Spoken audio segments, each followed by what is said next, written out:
उबैदुर रहमान साहब को, जो एक फाइनेंशियल मार्केट्स के, रियल एस्टेट मार्केट के कंसल्टेंट हैं। आज मैं आप लोगों की खिदमत में पेश कर रहा हूं एक M9 मोटरवे के ऊपर क्यों इतनी डेवलपमेंट की जा रही हैं, कि वहां पे तरक्याती काम इतनी तेज़ी से क्यों हो रहे हैं। देखें जमील साहब, जैसे अभी हमने इससे पहले अभी डिस्कस किया कि जी कोई भी जगह जब हम एक नई आबादी की तरफ जाते हैं तो वो थोड़ा सा टाइम टेकिंग होता है, ठीक है।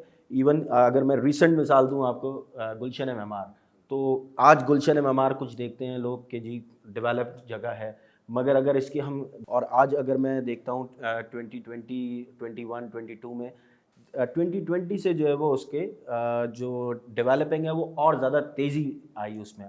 रेड बहुत जरूरी है, रेड बहुत जरूरी। अस्सलाम वालेकुम नाजरीन, मैं हूं जमील अनवर कमाल रेड बॉक्स के प्लेटफॉर्म से। आज मैं आप लोगों की खिदमत में पेश कर रहा हूं एक M9 मोटरवे के ऊपर क्यों इतनी डेवलपमेंट की जा रही हैं, उसके आने वाले दिनों में उसके फीचर्स क्या नज़र आ रहे हैं, क्या प्रॉस्पेक्टस नज़र आ रहा है उसका, कि वहाँ पे तरक्याती काम इतनी तेज़ी से क्यों हो रहे हैं। तो मेरे साथ आज मैंने मदऊ किया है अपने एक गेस्ट को, उबैदुर रहमान साहब को, जो एक फाइनेंशियल मार्केट्स के, रियल एस्टेट मार्केट के कंसल्टेंट हैं और बहुत एक्सपीरियंस रखते हैं। तो आज हम इनसे गुफ्तगू करेंगे।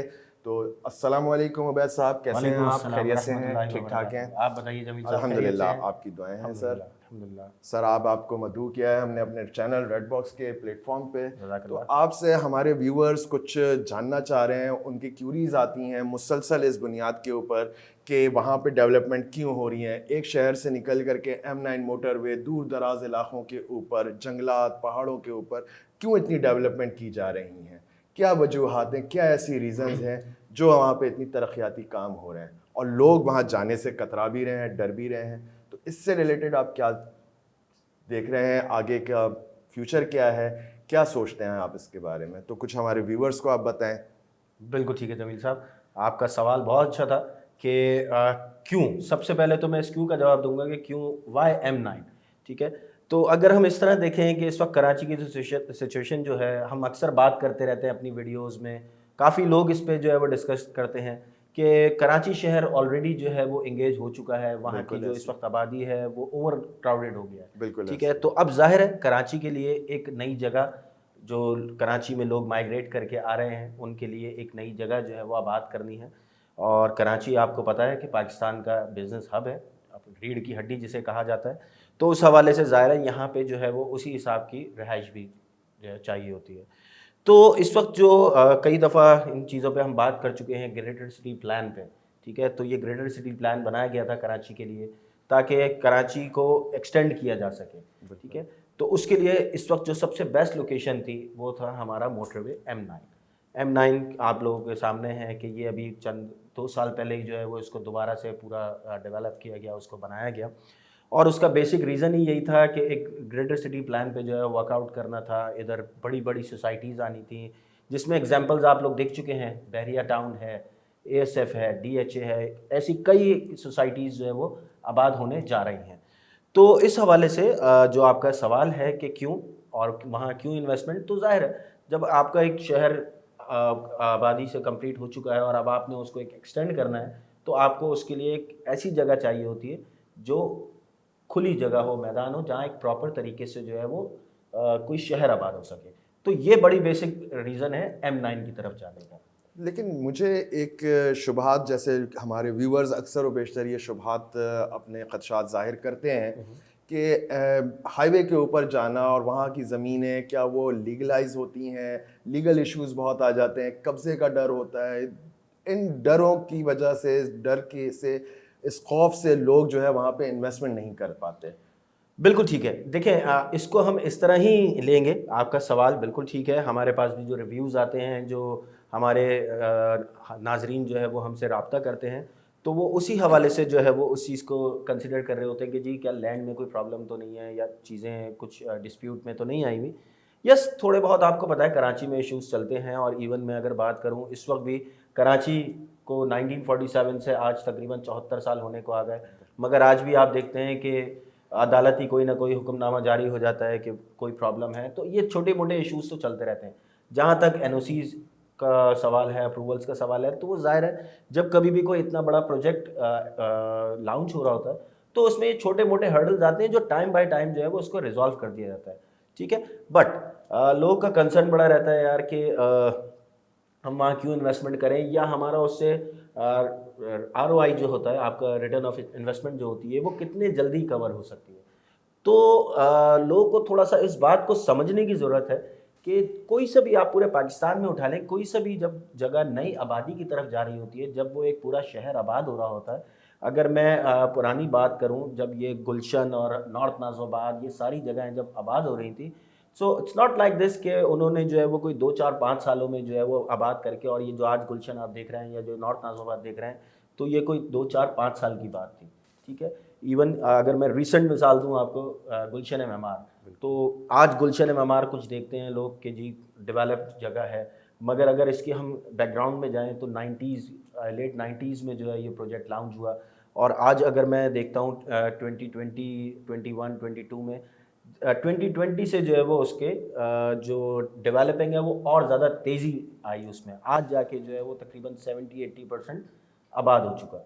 सो इट्स मीन कि जब कोई एक ऐसा इतना बड़ा एरिया होता है तो उसको कम से कम 10-15 से 20 साल का एक टाइम पीरियड चाहिए होता है, जब वहाँ रिहाइश हो सके प्रॉपर, जो रहने के लिए जो बड़ी बेसिक चीज़ें नेसेसिटीज़ जो होती हैं वो आपकी वहाँ तक पहुँच सकें, तभी आप ज़्यादा इजी एक्सेस में जो है रह सकते हैं और उसको एक शहर कंसीडर कर सकते हैं। एक सवाल और हमारे व्यूवर्स अक्सर व बेशतर हमसे पूछते हैं कि हम शहर से दूर अपनी रिहाइश इख्तियार करना चाहते हैं, लेकिन वहाँ पे हमें फैसिलिटीज़ प्रोवाइड नहीं होती। बिल्कुल। तो फैसिलिटीज़ आप कब तक देख रहे हैं कि आगे कमर्शियल हब कब तक तैयार हो सकता है? M9 मोटरवे पे, M10 के ऊपर, लियारी एक्सप्रेसवे से जब हम निकलते हैं तो सोराबगोड के बाद फिर सब्जी मंडी भी आज आ ही गई है वहाँ पे। तो लोग अवेयर नहीं हो पाते, लोग अभी भी खौफ का अंसर अपने अंदर रखते हैं, इसकी क्या वजूहात हैं? देखें जमील साहब, जैसे अभी हमने इससे पहले अभी डिस्कस किया कि जी कोई भी जगह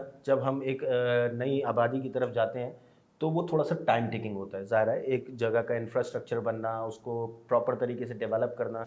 करंट अगर मैं मिसाल लूँ बहरिया टाउन की, जो आइकॉनिक है इस वक्त, M9 का आइकॉनिक अगर कोई जगह है तो वो बहरिया टाउन है, और वो एक प्राइवेट इदारे का है बहरिया टाउन का, ठीक है, और उनकी तरफ से बहुत अच्छी जो है वो कंस्ट्रक्शन दी गई और सारी इंफ्रास्ट्रक्चर तैयार किया गया। मगर फिर भी अगर मैं आज 8 साल गुजरने के बाद देखता हूँ तो वहाँ अभी भी जो है 25-30% आबादी है। उसका बेसिक रीज़न यही है कि जो बेसिक नेसेसिटीज़ हैं, जो आपकी ज़िंदगी की रोज़मर्रा की चीज़ें हैं, वो आपके इतनी इजी एक्सेस में नहीं है। यस, अभी जो गवर्नमेंट प्लानिंग कर रही है इन तमाम चीज़ों पे, नए नए एक्सप्रेसवेज बन रहे हैं, सारी जो है वो इंटरचेंज बन रहे हैं, तो चंद सालों में ये M9 का जो आप इस वक्त जो नक्शा देख रहे हैं ये बिल्कुल तब्दील होने को है, ठीक है। लोग का जो ताल्लुक रहता है कि जी हम वहाँ इन्वेस्टमेंट करें और जाके रिहाइश पजीर हो जाएं, या हम उसको 6 महीने साल के अंदर अंदर बेच के और अच्छा रिटर्न ले लें इन्वेस्टमेंट का, तो ये पॉसिबल नहीं है। लोगों को थोड़ा सा इस चीज़ को समझना पड़ेगा कि वो जगह अभी आपको जिन पैसों में भी, इवन अगर मैं बात करूं जिन पैसों में भी मिल रही है, तो वो एक आपकी लॉन्ग टर्म इन्वेस्टमेंट है। देखिए, इन्वेस्टमेंट के पर्पज़ से हो या रिहाइश के पर्पज़ से हो, दो ही तरीके से इन्वेस्टमेंट इंसान जो है वो प्रॉपर्टी में करता है, ठीक है। सो सबसे पहली अगर मैं ये बात करूं कि जी रिहाइश के लिए, तो मैं आपको बता चुका कि अभी वहाँ का एक इंफ्रास्ट्रक्चर तैयार हो रहा है, जो कि तकरीबन मेरे एक अंदाजे के मुताबिक, अगर मैं इसको ये बोलूँ कि 2030 में जाके M9 एक ऐसी ही शक्ल जो है वो बनाएगा जो इस वक्त आप कराची को देखते हैं कि कराची के हर एरिया में एक्सेसिबल चीज़ें हैं, नियर अबाउट आपके मार्केट्स आ जाती हैं, हॉस्पिटल्स आ जाते हैं, यूनिवर्सिटीज़ आ जाती हैं, स्कूल्स आ जाते हैं, ये आपके सारे जो है वो विद इन 5 और 10 मिनट्स की ड्राइव पे होते हैं।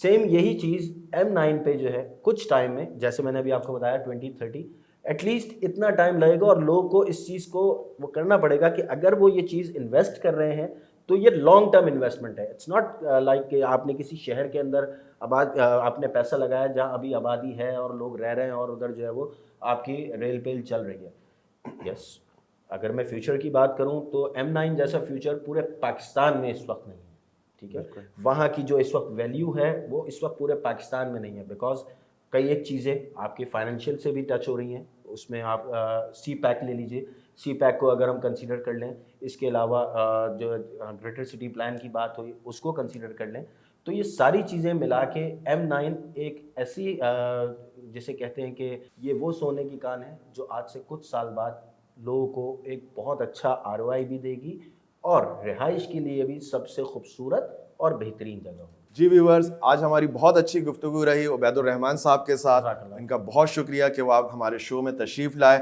और हमें आवाम की खदशात को मद्देनज़र रखते हुए जो हमने इनसे सवालात किए उनका उन्होंने जवाब दिया।